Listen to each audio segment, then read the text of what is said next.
quiero invitarlos ahora entonces a que pueda ir al libro de Marcos, capítulo 10, como ya habíamos mencionado anteriormente, y vamos a estar leyendo a partir del versículo 46 hasta el 52, que es el final del capítulo. Este es un capítulo clave, porque cuando abramos el capítulo 11, en la próxima ocasión, Jesús estará entrando a Jerusalén para ser crucificado. De manera que este es el último incidente, si pudiéramos llamarlo, o evento, antes del domingo que tradicionalmente la Iglesia de Roma ha llamado Domingos de Ramos. Cuando cerremos este encuentro, que vamos a estar leyendo, Jesús lo veremos ya el domingo anterior a su crucifixión. Eso nos da una idea de cuán cerca está Jesús de su final. Y en estas condiciones entonces es que Marcos nos narra este evento, comenzando en el versículo 46, que dice de esta manera hasta el final. Entonces llegaron a Jericó, y cuando salió de Jericó con sus discípulos y una gran multitud, un mendigo ciego llamado Bartimeo, el hijo de Timeo, estaba sentado junto al camino. Y cuando oyó que era Jesús el Nazareno, comenzó a gritar y a decir: Jesús, hijo de David, ten misericordia de mí. Y muchos los reprendían para que se callara, pero él gritaba mucho más: Hijo de David, ten misericordia de mí. Jesús se detuvo y dijo: llamadle. Llamaron al ciego diciéndole: anímate, levántate, que te llama. Y arrojando su manto se levantó de un salto y fue a Jesús. Y dirigiéndose a él, Jesús le dijo: ¿qué deseas que haga por ti? Y el ciego le respondió: Rabuní, que recobre la vista. Y Jesús le dijo: vete, tu fe te ha sanado. Y al instante recobró la vista y le seguía por el camino. Padre, danos fe como esta. Y como la fe viene por el oír, y el oír por tu palabra, yo quiero pedirte que tú uses la predicación de este mensaje para cultivar fe en nosotros. Mira que creemos, pero cuánta ayuda aún necesitamos en nuestra incredulidad. Te somos honestos y te pedimos que ayude la incredulidad de cada uno de tus hijos, manifestada en tantas maneras, en tantos momentos, en tantas formas de pensar y de actuar. Pero permite, Dios, que todo eso sea transformado por el poder de tu palabra y la acción de tu Espíritu en esta mañana. Te lo pedimos en Cristo Jesús. Amén, amén.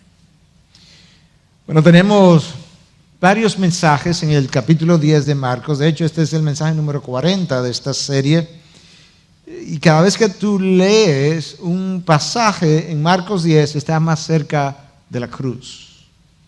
Este es el trayecto final, lo hemos venido diciendo, pero se los recuerdo, es el trayecto final de Jesús hacia Jerusalén. En esta ocasión, Jesús llegó hasta Jericó. Quizás faltan 8 días para el ser crucificado. No sabemos cuánto tiempo pasó en Jericó, pero probablemente no muchos. Quizás un día, quizás 2, 8, 9 días. Quizás a lo sumo, y Cristo estará clavado en un madero. Eso nos dice que la Pascua está muy cerca. Y si la Pascua está muy cerca, hay mucha actividad, hay mucha circulación. Hay mucha gente yendo y viniendo, sobre todo yendo, subiendo a Jerusalén. Y entre esos que están subiendo está Jesús.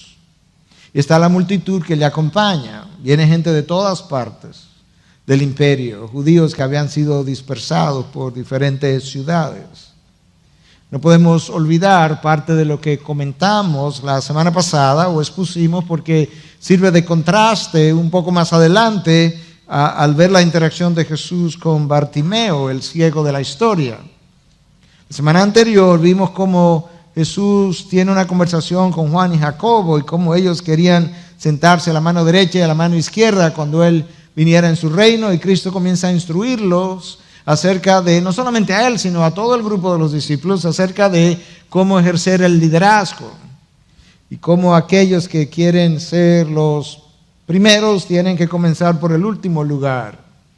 Y Jesús entonces en esa conversación que tiene con ellos hace una afirmación que probablemente sea yo no sé si la única o una de las afirmaciones más contraculturales que Jesús jamás haya hecho a lo largo de su ministerio de enseñanza. Y es cuando él dice que ni aun el Hijo del Hombre vino para ser servido, sino para servir. Ni aun Dios al encarnarse pensó que el propósito de la encarnación era ser servido, sino que había sido convertirse en siervo. Y como Pablo testifica en Filipenses, en la carta a los Filipenses capítulo 2, para eso vino, se convirtió en siervo y sirvió a los hombres. Y entonces eso comenzó, si pudiéramos decir, me imagino que comenzó un proceso de transformación de una cosmovisión de liderazgo que los discípulos habían tenido en sus mentes por cientos de años a lo largo de la historia. Se había acumulado ese legado. Los primeros lugares son para las personas más importantes, o las personas más importantes ocuparían los primeros lugares, y esos que están en los primeros lugares son los que mandan, los que ordenan a los demás el qué hacer. Y ahí está el deseo por la mano derecha, por la mano izquierda, y Jesús comienza diciéndole a ellos: si tú quieres ocupar el primer lugar, tienes que comenzar ocupando el último lugar, y si tú quieres realmente dar órdenes, tú tienes que comenzar y terminar por servir. Esa es la manera como es en el reino de los cielos. Inmediatamente después de ese encuentro, Jesús prosigue su caminata hacia Jerusalén. Y de ahí entonces que el texto de hoy comience con la palabra entonces. ¿Entonces qué? ¿Entonces cuándo? Entonces cuando él terminó de esa conversación, de ese encuentro con ellos, de redirigir su mente, entonces se dirigió y salió de Jericó. No nos dice qué tiempo pasó ahí, simplemente que llegó y salió. Y al salir de Jericó, pues había una gran multitud que acompañaba a Jesús. Jericó, al igual que Damasco, reclaman el hecho de que ellas son de las pocas ciudades que han estado permanentemente habitadas desde la antigüedad. Nunca ha habido un momento desde la antigüedad hasta esta parte donde esas ciudades no hubiesen tenido habitantes. Y es una ciudad que en la época de Jesús tenía dos partes: una parte antigua o vieja, descuidada, y una parte moderna en ese momento, contemporánea, renovada, nueva, quizás sería una mejor expresión, construida por Herodes el Grande. Herodes el Grande fue aquel Herodes que quiso quitarle la vida a Jesús cuando apenas tenía 1 o 2 años. Era allí donde Herodes tenía su palacio de invierno, donde iba a descansar en el invierno. Era conocida por ser una región sumamente fértil, de muchas palmas. De ahí que el próximo evento es el Domingo de las Palmas, quizás cortadas en esta región antes de llegar a Jerusalén. Fértil, rica, hermosa, a poca distancia de Jerusalén, apenas 15 millas. Para aquellos de nosotros que vivimos aquí en Santo Domingo, sería más o menos una distancia como de aquí al aeropuerto de las Américas. Era una ciudad por donde pasaba una de las carreteras principales de aquella ocasión, que corría de norte a sur. Y esta era la última parada para aquellos viajeros que venían a Jerusalén desde Galilea, desde Arabia, Mesopotamia, Decápolis, Siria. De manera que era una ciudad o un pueblo importante en aquel momento. Y allí estaba Jesús en esa ocasión. Es allí donde tiene el encuentro con este ciego. Como siempre, hay una gran multitud alrededor de Jesús. Jesús no se movía sin que las multitudes le siguieran. Y ahora con más razón, la Pascua es la víspera de la Pascua. La gente está subiendo a Jerusalén. Hay cosas importantes que pasarían en Jerusalén toda la semana. Y Jesús viene por el camino, y en ese camino importante, por donde viene transitando mucha gente, era una carretera muy transitada, aunque peligrosa por los asaltos que ocurrían. Y mientras yo reflexionaba sobre eso, me decía, ciertamente no hay nada nuevo debajo del sol. Asaltos hace 2000 años en las carreteras, pero la gente no tenía otra opción que circular por allí. Por tanto, a pesar del peligro, era muy transitada. Y en aquella carretera, Jesús se va a encontrar con alguien que está a la orilla del camino. Posiblemente porque en el medio no podía estar, era ciego, en un lugar más seguro, como nosotros vemos los ciegos hoy a la orilla de las calles, muchas veces pidiendo, tratando de evitar el peligro. Allí está Bartimeo.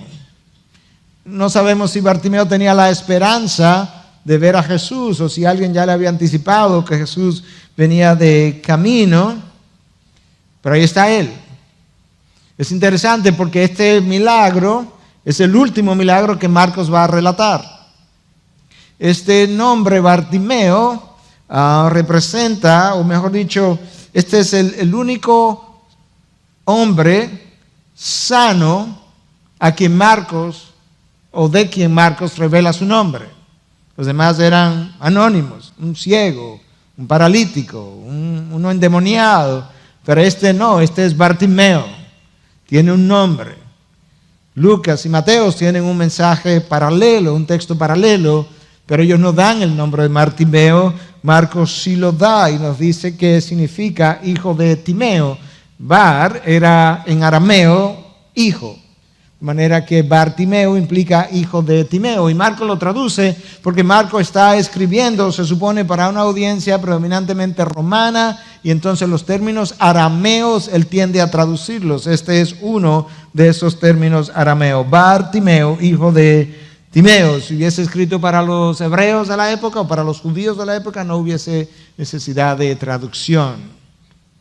Y ahora entonces Marcos nos está diciendo que Bartimeo en algún momento, de alguna forma, se entera que Jesús viene de camino, está cerca.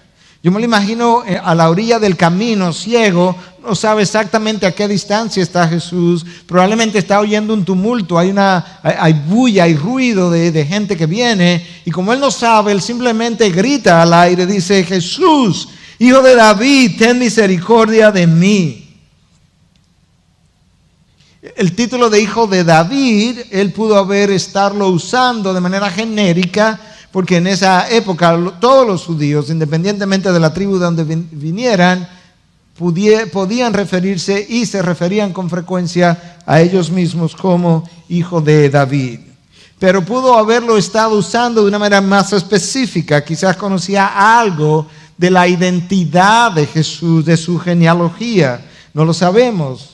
Quizás conocía algo acerca de la posibilidad de que este fuera el Mesías, porque este es un título altamente mesiánico, hijo de David.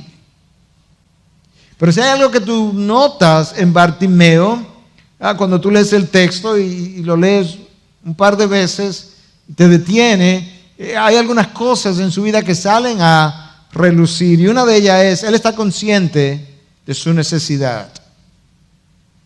Él está consciente de que él tiene una necesidad, y está tan consciente que él no tiene vergüenza de admitir esa necesidad y de admitirlo en público.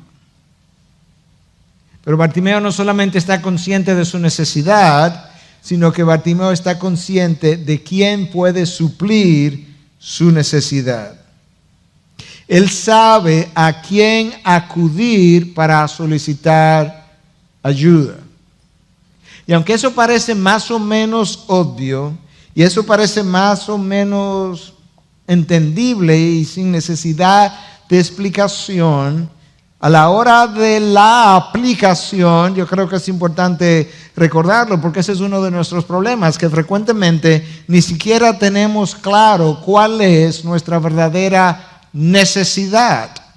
Nuestra ceguera espiritual con frecuencia no nos deja ver de qué es que verdaderamente tenemos necesidad, y muchas veces estamos clamando a Dios por cosas que son más bien deseos antes que necesidades. Y otras veces tomamos los deseos y lo convertimos en necesidades y pedimos por los deseos. Y Dios dice, ¿y qué de tus verdaderas necesidades espirituales que aún siguen vacías? Yo creo que a veces a eso es que, o quizás siempre, a veces a eso era que Jesús se refería en el Sermón del Monte, cuando decía que buscáramos el reino de Dios primero. Ahí están nuestras necesidades, y el resto, todo lo demás, se va a dar por añadiduras. Por lo menos alguna aplicación tienen esas palabras a esto que yo estoy tratando de describir aquí. Entonces ahí está Bartimeo, con una necesidad real. Quizás ciego por muchos años, quizás ciego de toda la vida, quizás nunca ha visto la forma que las cosas tienen a su alrededor. Él tiene una ceguera física real, pero él parece tener menos ceguera espiritual que la física que tenía. Porque en su ceguera física él no veía nada. Pero en su ceguera espiritual él ha reconocido en Jesús a un hijo de David. Él no ha visto a Jesús resucitar a muertos. Su ceguera no se lo hubiera permitido. Él no ha visto a Jesús caminar sobre las aguas. Tampoco estaba en la barca aquel día. Él no ha visto a Jesús multiplicar los panes. Él no ha visto a Jesús sanar leprosos, liberar endemoniados. De manera que lo único que él puede tener acerca de Jesús es un conocimiento que él ha oído. Pero él ha creído lo que ha oído. Y creyendo lo que ha oído, viene y le dice: Jesús, Hijo de David, ten misericordia de mí. Él tiene un corazón, él tiene unos ojos que no han visto nada de eso que yo acabo de escribir, pero él tiene un corazón dispuesto a creer lo que ha oído acerca del personaje Jesús. En cierta medida, él tiene menos evidencia que, en gran medida, él tiene mucho menos evidencia que tú y yo. Porque aunque él estaba presente y vivo en aquella ocasión, los evangelios ni siquiera se habían escrito, mucho menos las cartas. Nosotros tenemos todo el Antiguo, todo el Nuevo Testamento, conocemos mucho de Jesús, revelado por él mismo, revelado por su Padre. Y aquí está este hombre con poco conocimiento, pero él ha dado cabida a los, no quiero llamarles rumores, a las evidencias auditivas, por así decirlo, del momento. Y él tiene cierto conocimiento de la identidad de Jesús, hijo de David. Él tiene cierto conocimiento no solamente de la identidad de Jesús, él tiene nociones del carácter de Jesús, porque de lo contrario, si él no hubiese tenido nada de conocimiento o confianza en el carácter de Jesús, no le hubiera gritado: ten piedad de mí. De manera que él tiene esa confianza en ese carácter de Jesús, de quien él conoce poco. Pero hay algo más en la vida de Bartimeo que tú puedes ver y que ya salió a la luz. Aquí hay una fe que él está expresando. Él está expresando una fe porque de lo contrario no hubiese estado creyendo que este hombre podía sanarlo. Y la forma como él pide esto, yo creo que revela en gran parte la fe que él tenía. Él no dice: Jesús, si es verdad lo que yo he oído por casualidad de que tú has sanado a otro, yo no sé, Jesús, pero quizás, si es cierto, mira, haz lo posible. Bueno, y si tú no puedes, por lo menos trataste. No, nada de eso. Ten piedad de mí. Yo sé que tú puedes. Yo sé qué clase de corazón tú tienes. Y alguien en necesidad está aquí para pedirte. Yo sé algo de tu identidad, yo sé algo de tu carácter. Yo estoy ciego y no me puedo mover de aquí, a menos que alguien me ayude, pero aún así yo sé a quién ir, y por eso no sé dónde está, donde tú estés, yo te estoy gritando: ten piedad de mí. Y Bartimeo sabe algo más. Él sabe cómo acercarse. Ten misericordia de mí. Él no hace una demanda. Él no se cree con derecho. Él no piensa que porque Jesús ha sanado a otro ciego, Él tiene el derecho de recibir lo mismo. Él no se cree con derecho de que porque Él era arameo y por tanto de la raza hebrea de alguna manera, que Él tiene derechos sobre otros. Si algo va a ocurrir por misericordia. Hay algo más que Él tiene. Él tiene una fe en este Jesús. Él tiene un espíritu distinto al de las multitudes. Este es un hombre no avergonzado, este es un hombre humilde para poder gritar así en medio de la multitud.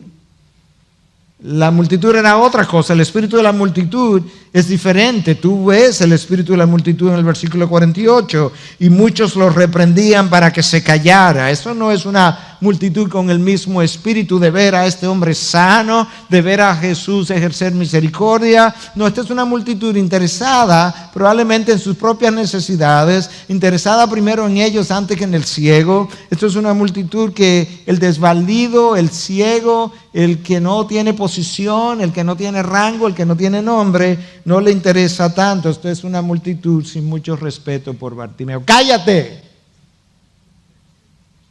Y lo reprenden. El texto no nos dice qué le dijeron, pero podemos imaginarnos frases que le dijeron. Tú no te lo mereces, por algo estás ciego. Por eso es que Dios no tiene misericordia de ti. Fíjate que a otros han sanado y tú no eres sano. ¿Quién sabe lo que le habrán dicho? Pero ciertamente esa forma de dirigirse a Bartimeo no es una forma humilde. Eso es uno de nuestros problemas. Nosotros con frecuencia expresamos más respeto hacia aquellas personas que tienen quizás un nombre o una posición o cierta fama o cierto reconocimiento, que el respeto que expresamos por aquel que se nos acerca al vidrio y quiere algo de nosotros. Y si hay algo que yo sé, es que eso es condenable de parte de Dios.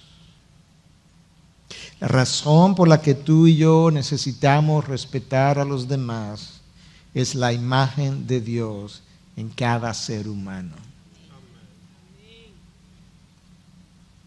Cada ser humano es portador de la imagen, y de eso habla Santiago en el capítulo 3, que con los labios que alabamos a Dios son los mismos labios con los que nosotros hablamos despectivamente, orgullosamente en contra de aquellos que son portadores de la imagen de Dios. Esa es la razón que Santiago da. Y el contraste. Y aquí está esa gente mandando a callar a Bartimeo. No es el dinero, no es su posición, no es su nombre, no es su fama. Lo que le hace merecedor de respeto es la imagen de Dios en ellos. Quizás la multitud se sentía avergonzada de Bartimeo. Quizás tenían vergüenza ajena. ¿Usted ha tenido alguna vez vergüenza ajena? Vergüenza por el otro. Una vergüenza que muchas veces el otro ni está sintiendo, pero yo la tengo. Quizás pensando, si este hombre sigue gritando de esa manera, ¿qué pensará Jesús de nosotros? A lo mejor piensa que todos somos como Él. Porque así somos. ¿Qué pensará Jesús de... ¿No has pensado alguna vez cuál es la causa de nuestra vergüenza? Si hay algo que Dios me ha enseñado a lo largo de mi caminar, es que la vergüenza es uno de los frutos del orgullo humano. La humildad no se avergüenza, es el orgullo que piensa demasiado en lo que el otro pensará de mí.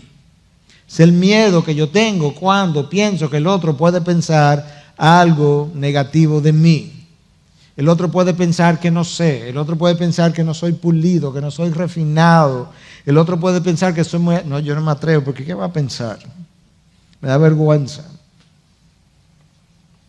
¿Qué pensará? ¿Qué pensará? ¿Qué pensará? Puede pensar, puede pensar, puede pensar. La humildad, todo eso lo tiene sin cuidado y todo eso, toda esa preocupación está relacionada a mi reputación. Bartimeo no tiene ningún problema con eso. La única reputación que él tiene es de que es ciego y es mendigo. Ese es su currículum vitae. Yo soy un ciego y soy un mendigo, a orilla de un camino por donde viene una multitud que no me quiere considerar, que de hecho no me respeta y me manda a callar. Pero el texto dice que mientras más lo mandaban a callar, él más gritaba mucho: Hijo de David, ten misericordia de mí. Él estaba consciente que la persona que venía por el camino era más importante y más sensible que la multitud del camino.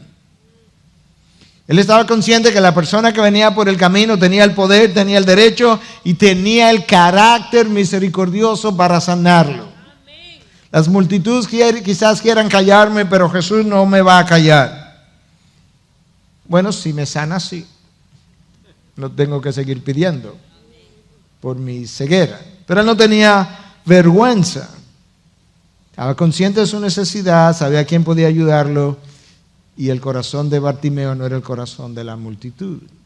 Él está clamando. Él quizás conoce a Jeremías, o el pasaje de Jeremías 33:3. Clama a Dios y yo te responderé.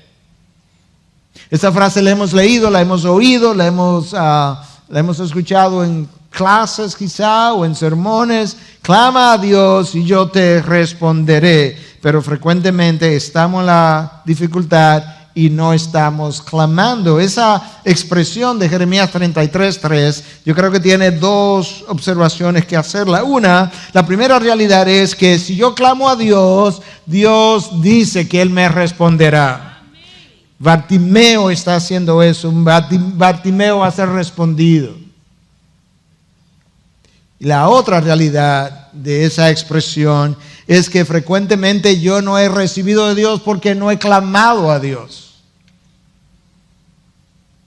Jeremías dijo eso en el Antiguo Testamento. Santiago lo dice en el Nuevo Testamento de otra manera, pero lo dice con relación al mismo Dios. No tenéis porque no pedís. Déjame juntar a Santiago y a Jeremías. No tenéis porque no clamáis.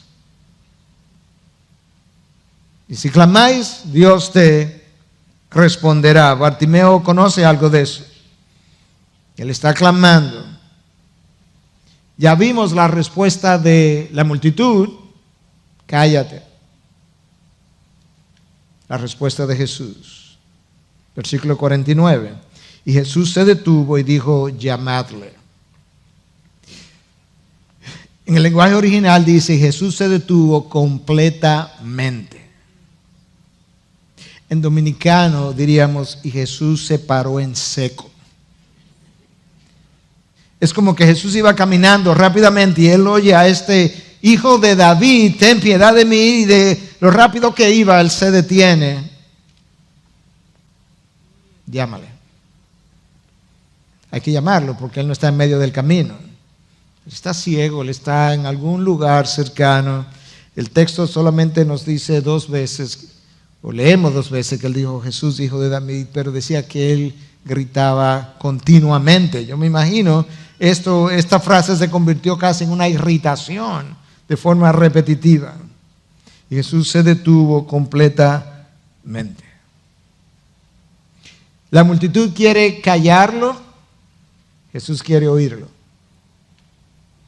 La multitud quiere seguir caminando, Jesús quiere detenerse. La multitud no tiene ningún respeto. Piensa en un momento hacia aquellos que se acercan a tu carro. Si tú pudieras, ahí entre tú y Dios, si tú pudieras definir el sentimiento interno en tu corazón hacia esa persona que está ahí como uno de respeto. Piénsalo por un momento. La multitud no tiene respeto, la multitud no está interesado en él, Jesús está interesado. La multitud tiene una actitud completamente diferente. La multitud no tiene tiempo para este hombre. A Jesús no le sobraba el tiempo, pero él hacía el tiempo. De manera que Jesús se detuvo completamente e hizo el tiempo. Jesús va para una tarea más importante. ¿Cuál es? Su cruz. Jesús viene caminando quizás a paso rápido. Él tiene que llegar, Él tiene una misión. Tiene días contados y cada uno de esos días tiene citas. Literalmente, Él tiene una unción de sus pies 5 o 6 días antes de su crucifixión que tiene que darse todavía. Él tiene un encontronazo con los fariseos el día martes o miércoles antes de ese viernes de la crucifixión. Él tiene una cena en un aposento alto que tiene que hacer, pero con todos esos compromisos Jesús hizo el tiempo. ¿Te das cuenta de la diferencia de la condición del corazón de las multitudes y la diferencia y las condiciones del corazón de Jesús? ¿A cuál de esos dos corazones nos parecemos más? ¿Con cuál de esos dos corazones nos identificamos más? Amados, no podemos seguir caminando todo el tiempo. No podemos seguir ignorando todo el tiempo. No podemos seguir ocupados todo el tiempo, desinteresados todo el tiempo. No podemos no hacer el tiempo. Porque muchas de las interrupciones en nuestro camino no son interrupciones de parte de Dios, son oportunidades en el libreto de redención del cual yo soy un actor. Ahora, lo interesante es que la multitud le está diciendo a este hombre, cállate, y lo reprendieron. Jesús se detiene de repente y le dice, llamadle. Y escucha ahora a la multitud. Y llamaron al ciego diciéndole, anímate, levántate que te llama. De cállate a anímate. ¿Qué hizo la diferencia? ¿Qué cambió el ánimo de los que estaban alrededor? El corazón de Jesús. La actitud de Jesús. Eso nos dice a nosotros que nosotros también, con el Espíritu de Dios morando dentro, tenemos la capacidad de influenciar el ambiente, el ánimo, el clima, la temperatura de aquellos que están a nuestro alrededor. Tenemos que hacer un alto en nuestras vidas y dejar de ser termómetros que registran la temperatura y pasar a ser termostatos que cambian la temperatura. Eso es lo que Jesús ha hecho. Llámale. No lo reprenda más. Anímate, levántate. Te está llamando. No hay mucha gente a quien Jesús ha estado llamando tan directamente, pero ven, ciego, ven. Yo me imagino a Bartimeo. Lo último que él podía pensar es que Jesús lo iba a llamar de esa manera. Y la reacción de Bartimeo, que no puede creer lo que está escuchando, demuestra eso que yo acabo de decir. Dice el texto en el versículo 50 que arrojando su manto se levantó de un salto y fue a Jesús. No me imagino a un mendigo que tuviera más que un manto. Probablemente tiró lo único que tenía. ¿Qué importa este manto, trapo viejo? Ya yo voy a ver, Jesús me llama. Y quizás eso sirva de ilustración para nosotros. Es que cuando vas a Jesús, la mejor forma de ir es con las manos vacías. Como dice esa canción, con las manos vacías vengo a ti, no tengo nada que darte. Bartimeo no tiene nada que darle a Jesús, pero Jesús tiene algo que darle. Y lo único que él tenía, lo arrojó. Y de un salto salió corriendo. Él está contento, él está animado. Nosotros debiéramos vivir, por así decirlo, brincando también, contentos, animados, porque Jesús en algún momento de nuestro caminar nos llamó y nos hizo parte de su familia. Debiéramos vivir, por lo menos internamente, dando saltos de alegría. Y este hombre viene a Jesús ahora y comienza a tener una conversación con él. Él viene dando saltos, pero alguien tiene que estarlo guiando porque es un ciego. No se puede estar llevando gente por el medio. ¿Usted no piensa? Jesús está allá y lo está llamando y él comienza a dar salto. Alguien tiene que tenerlo de la mano para él poder llegar hasta allá. Y esa persona o personas que lo están guiando lo llevan hasta Jesús. Bueno, esa es una de nuestras funciones. Una de nuestras responsabilidades es llevar gente a Jesús. A veces hijos, a veces cónyuges, a veces amigos, a veces desconocidos. Pero no nos atrevemos. Nos da vergüenza.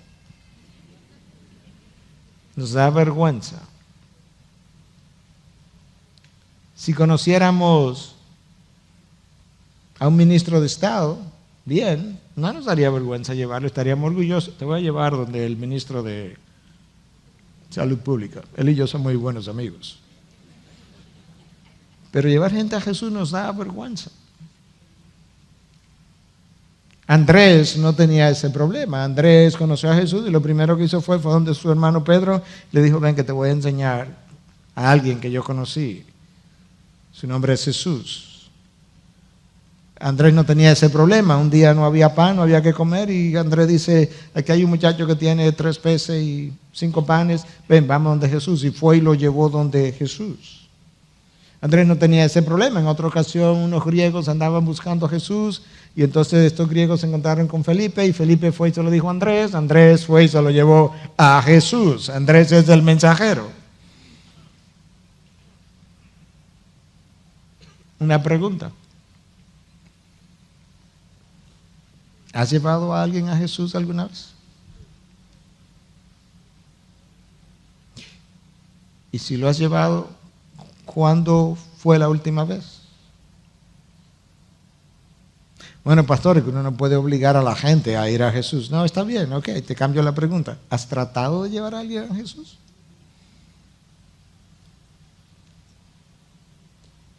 Es que yo no sé cómo hacerlo. ¿Has llevado tú a alguien? ¿Lo has llevado alguna vez?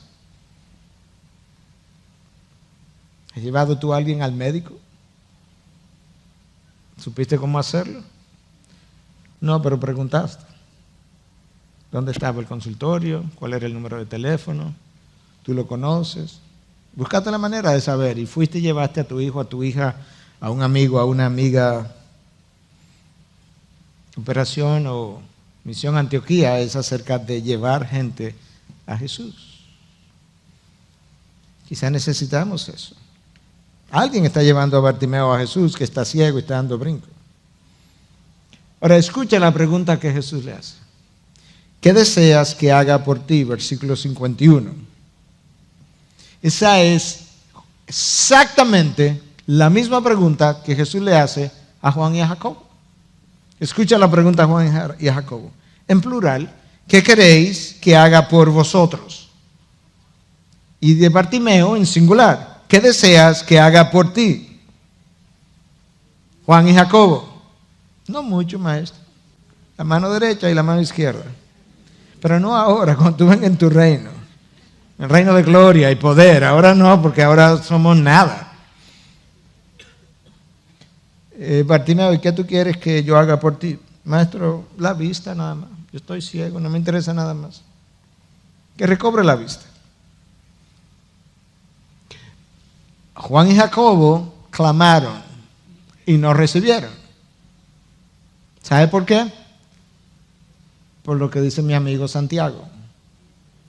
No tenéis porque no pedís, pero entonces cuando pedís, pedís con malas motivaciones. Entonces, o no pedís o pedís mal.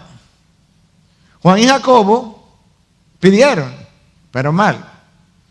Mano derecha, mano izquierda. No, si tú quieres la derecha y la izquierda, comienza por atrás.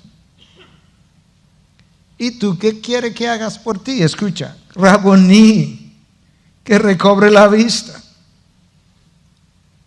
Raboní en hebreo significa maestro, pero era un término, de acuerdo a lo consultado, que la gente no usaba para referirse a personas humanas usualmente. A los rabinos no les decían Raboní. Era un título de maestro prácticamente reservado para referirse a Dios en oración. Bartimeo sabe algo acerca de este Jesús. Es el título que María Magdalena usa para referirse a Jesús. El domingo de resurrección, cuando Jesús se le aparece, le dice, ¿por qué está triste? Y Jesús entonces le habla y ella le dice, Rabboni. Es el mismo título. Bartimeo está usando este título. Bartimeo, él está viendo mucho más que los fariseos. Mucho más. Los fariseos son los responsables de que Jesús vaya, humanamente hablando, camino a Jerusalén ahora. Lo están persiguiendo, lo están acorralando. Lo han ido acusando, han ido levantando y construyendo una calumnia. Bartimeo se acerca a Jesús, los fariseos se alejaban de Jesús. Bartimeo está ciego físicamente, pero espiritualmente él ve más que los fariseos. Él se acerca, ellos se alejan. Bartimeo reconoce a Jesús como hijo de David. Algunos de los fariseos pensaban que Jesús tenía un demonio. Ejercía milagros por el poder de Belcebú. Bartimeo ve a Jesús y le llama Rabboni. Los fariseos no le llamaban ni rabino. Para Bartimeo, Jesús era una fuente de misericordia. Para los fariseos, Jesús era una fuente de discordia. Bartimeo quiere honrar a Jesús. Los fariseos quieren condenarlo y clavarlo. Los fariseos decían tener vista. Bartimeo decía que estaba ciego. Los que tenían vista no veían. El ciego veía más que ellos. Cumpliendo las palabras de Jesús cuando dijo que Él vino para que los que no tenían vista vieran y los que veían no vieran. Jesús dijo eso en el Evangelio de Juan. Yo vine para que los que no tienen vista recobren la vista y los que ven queden ciegos. De manera que Bartimeo tiene mayor visión espiritual que los fariseos. ¿Qué tú quieres que hagas por ti? Eso hubiese sido la ocasión perfecta para decirle, Jesús, mira, que recobre la vista, y como yo he sido tan desamparado por tantos años, como yo he tenido tan pocos privilegios, como yo he mendigado todos estos años, después que recobre la vista, ¿qué te parece si tú además de la vista me das esto y esto y esto y yo recompenso por los años perdidos? No, la vista. De hecho, Bartimeo quiere dos cosas. Yo quiero dos cosas de ti, Jesús. ¿Cuáles son? Misericordia y vista. No quiero más nada. Ten misericordia de mí y dame la vista. Y Jesús le dijo, Bartimeo, eso no es tan fácil así como tú piensas, ¿no? Esto requiere mucho más conocimiento teológico. Esto requiere sacrificios de parte tuya. No, Jesús le dice, vete, tu fe te ha sanado. Y al instante recobró la vista y le seguía por el camino. Tu fe te ha sanado. Escúchalo otra vez. Tu fe te ha sanado. Tu fe te ha sanado. ¿Qué quiere decir esa frase? ¿Que la fe tiene poder? No. ¿Qué quiere decir esa frase? ¿Que si tengo fe puedo conseguir lo que yo quiera, como dicen los predicadores del Evangelio de la Prosperidad? No. ¿Que la fe es una fuerza que yo la activo cuando creo, como dicen aquellos que siguen el proclámalo y recíbelo? No. Ahora déjame comenzar a explicarte lo que sí significa la frase, tu fe te ha sanado. Número uno, significa que la fe depositada en Jesús es la única fe reconocida por Dios. Los judíos tenían fe en su judaísmo y estaban condenados. Los discípulos de religiones extrañas tienen fe en su religión y terminan en la condenación. Los hechiceros tienen fe en sus rituales y mal de ojos y todo lo demás y terminan condenados. Significa, en primer lugar, que la fe puesta en la persona de Jesús es la única fe que Dios está dispuesto a reconocer. Tu fe te ha sanado significa que hombres de poca fe son hombres de pocos resultados. Si no me crees, escucha Mateo 13:58. Y no hizo muchos milagros allí a causa de la incredulidad de ellos. Hizo algunos milagros, pero no hizo muchos. Y no hizo mucho por su incredulidad. No dice, no hizo mucho porque soberanamente Él determinó que no lo iba a hacer. Ciertamente, soberanamente Él determinó eso, pero cuando evaluó el corazón de los hombres, dijo, en cuanto de ellos depende, la causa de mis pocos milagros aquí es la incredulidad de ellos. De manera que tu fe te ha sanado, implica que hombres de poca fe son hombres de pocos resultados. ¿Qué es lo que pasa con aquel joven endemoniado que los discípulos tratan de liberar y no lo pueden liberar y se lo traen a Jesús? Y cuando se lo traen a Jesús, Jesús le dice, oh generación adúltera e incrédula, otra vez acusando a su falta de fe.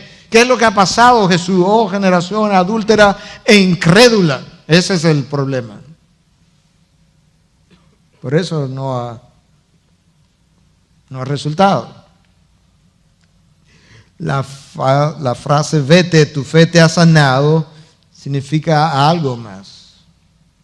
Y es que de alguna manera en la economía de Dios, de una manera que no entendemos, mi fe interactúa con la voluntad soberana de Dios, donde su soberanía siempre prevalece, ciertamente, su soberanía siempre prevalece, pero de alguna forma mi fe interactúa con su soberanía de tal manera que mi fe juega un rol en todo esto que estamos hablando.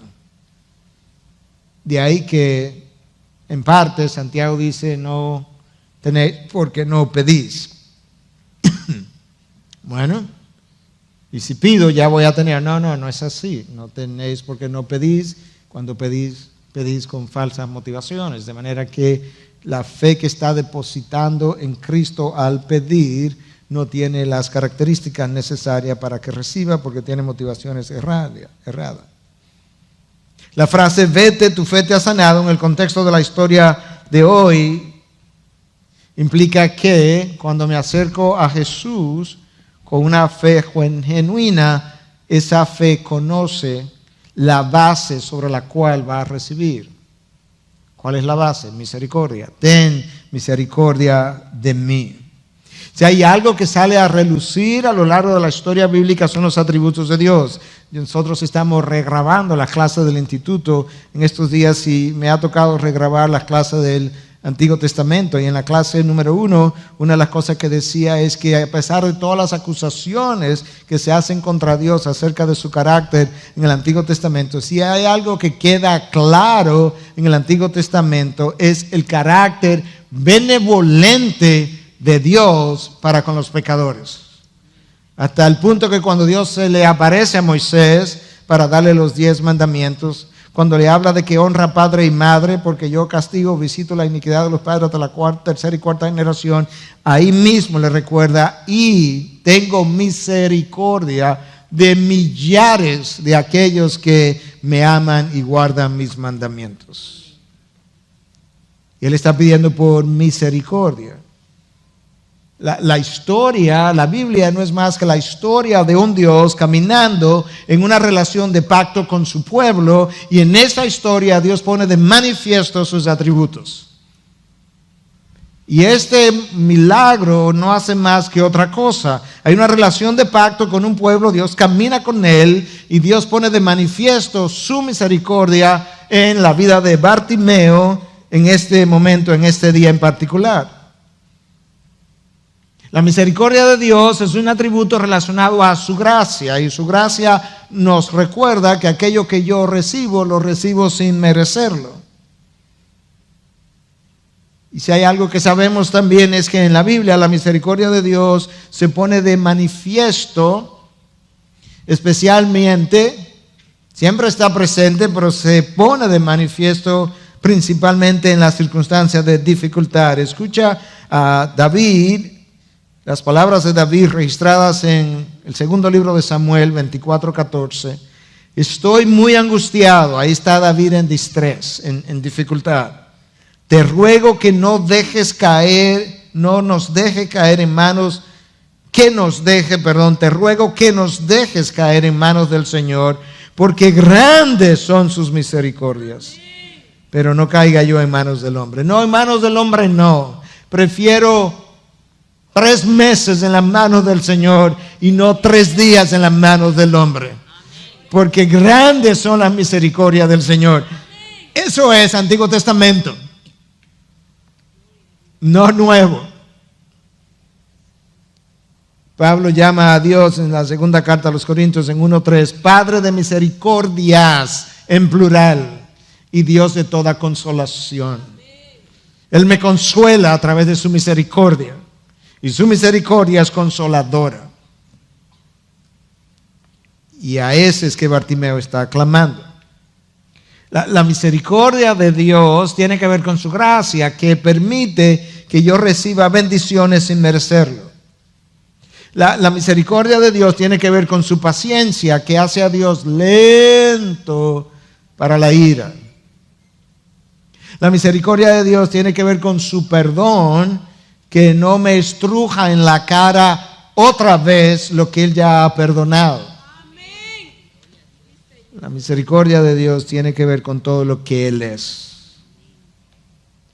En el caso de Jesús, entonces, tú lo ves en los evangelios movido a misericordia, como lo ves en este texto de Bartimeo, especialmente en condiciones de dificultad. Alguien viene con una enfermedad, alguien que tiene 12 años sangrando y nadie le ha podido socorrer, o alguien que tiene un hijo endemoniado y nadie lo ha podido liberar, o alguien que tiene lepra y nadie se le puede acercar, y tú ves a Jesús incluso viendo las multitudes, y al ver las multitudes tenía compasión de ellas. Cuando las vio como ovejas sin pastor, tuvo compasión de ellas. Y si tú y yo vamos a mostrar al mundo la imagen de Jesús, tú y yo tenemos que mostrar al mundo la misericordia de Cristo. Y si vamos a mostrar la misericordia de Cristo, vamos a tener que hacer mucho más de lo que estamos haciendo. En primer lugar, tiene que detenerte a escuchar las historias de las personas. Vivimos en un mundo sumergido en dolor, en fracturas de diferente índole, sumergido en sufrimiento, sumergido en desesperanza, sumergido en experiencias que tú jamás podría imaginarte. Gente violada que tú nunca te hubiese imaginado, por sus padres, por sus tíos, por sus vecinos. Gente abusada física y verbalmente. Gente abandonadas por sus padres. Vive en un mundo de gente sin padres, sin madres. Tenemos que ir y encontrar a las personas donde ellos están, a orilla del camino, e invitarlos a entrar a tu vida. Pero eso nos va a costar esfuerzo. A Jesús le costó la vida. Que no cueste esfuerzo sería una manera de honrar la vida que Él dio por nosotros. Si tú y yo vamos a mostrar la imagen de Cristo al mundo, tú y yo vamos a tener que aprender a amar a las multitudes. Que cuando Jesús las veía, tenía compasión de ellas. Y las ciudades están llenas de multitudes. Tenemos que amar al individuo, no hay duda de eso.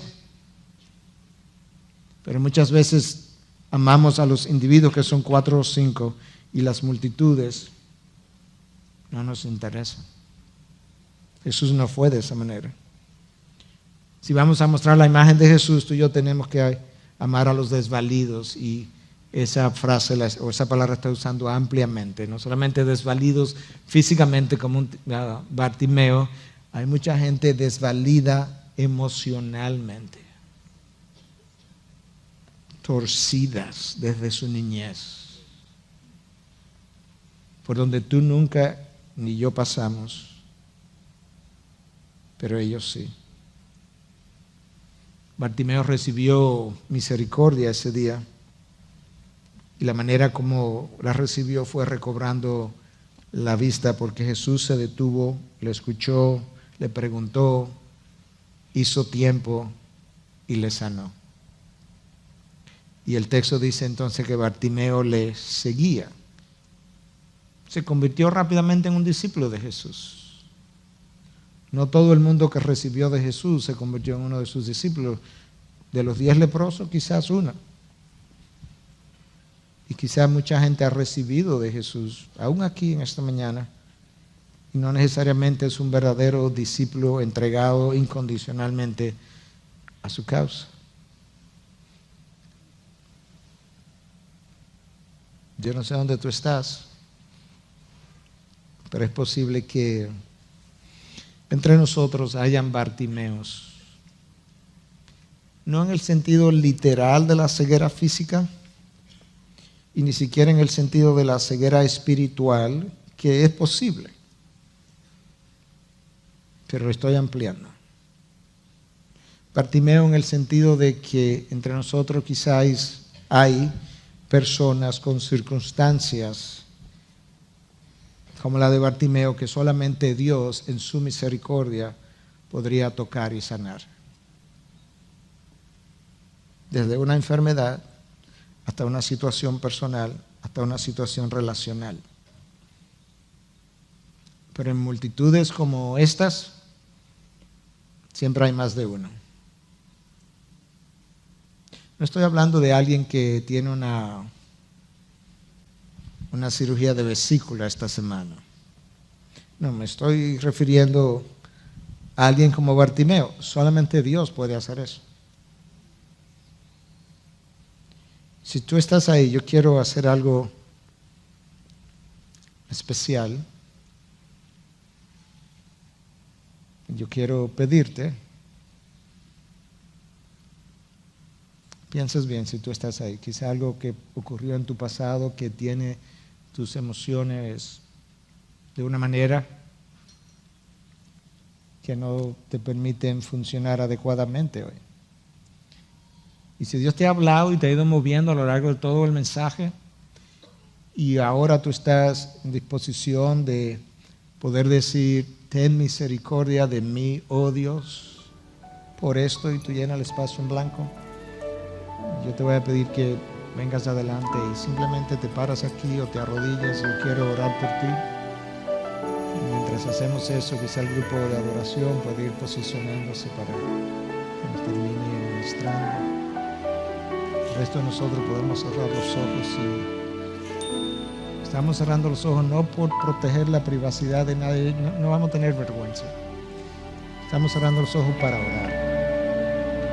orar por aquellos que se aproximan.